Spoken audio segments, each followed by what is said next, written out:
All right, so I'm joined here by Nicholas Carr, the author of this new book, What the Internet is Doing to Our Brains. Nick, what is the Internet doing to my brain? Well, it's changing it. The more we stay online, the more we jump among bits of information and handle all sorts of incoming messages, the more we're training our brain to behave in that way, to be distracted, to jump around.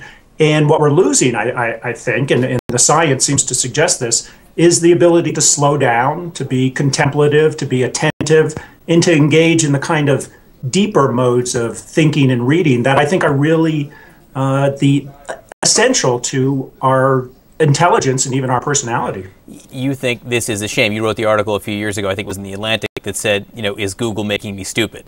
Right. So this is all making you, me, all of us stupid. Well, I think it's making us more superficial. It's shifting the way we think, and it's making us quicker thinkers in some ways, but also more superficial, more shallow thinkers in other ways. And you cite studies which show that the Internet is actually changing the size and shape of our brain. Right. Something neuroscientists and psychologists have discovered in recent decades is that when we use new technologies, new media, they actually influence the very neural circuitry of our brain. So as we shift our habits of mind and spend more time with our iPhones or with our laptops and stuff, and we're really not only training our brains to think in a very distracted, very superficial way, but these changes are being embedded in the actual biological structure of our brains. And we're losing what here exactly? I think we're losing the deeper modes of thinking and reading that require attentiveness, that require the ability to concentrate, to tune out distractions. The ability to pick up a book quietly and read it for a few hours and lose yourself completely. Right. And it's not only book reading, it's to sit down and pay attention to one thing for a long period of time. There is some irony about our discussion right now, in that this is a chat that will appear on the Internet. So for all of you watching it right now, while we're having an interesting discussion, we're making your brain smaller and doing you irreparable damage. That's just a disclaimer here. But are you sensitive to the criticism that, hey, this is just some guy, criticizing kids in the interweb and their YouTubes? Well, I am sensitive to that. And so I'm very careful in the book not to put it into generational terms. This doesn't just affect kids.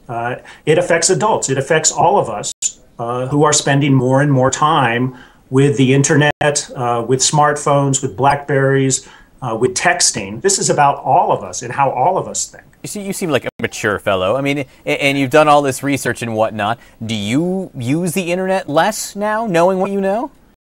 I'm trying to. How's that working out for you? It's, one of the themes of the book is that it's very difficult to cut back because, it's becoming expected in our work lives, in our social lives, in education that we're more or less always online, that we're always connected. What's the hardest thing to give up? The hardest thing to give up, I think, is those incoming email messages or other types of messages that we're so used to, receiving every few minutes throughout the day. When you cut yourself off from that, you feel sort of isolated. Is there a solution here? I'm not sure there is as a society. I think this is a technological change like the automobile, like other technological changes that are very hard to reverse.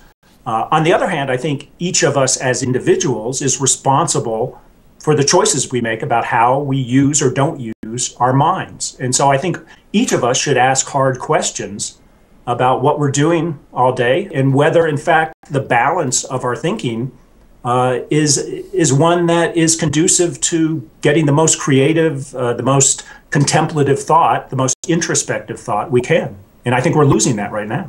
All right, Nick, thank you so much for doing this. And again, Thank you. And I hope people do click on this despite the fact that it will hurt them. As long as they don't click away from it. That's right, exactly. Thanks, Nick.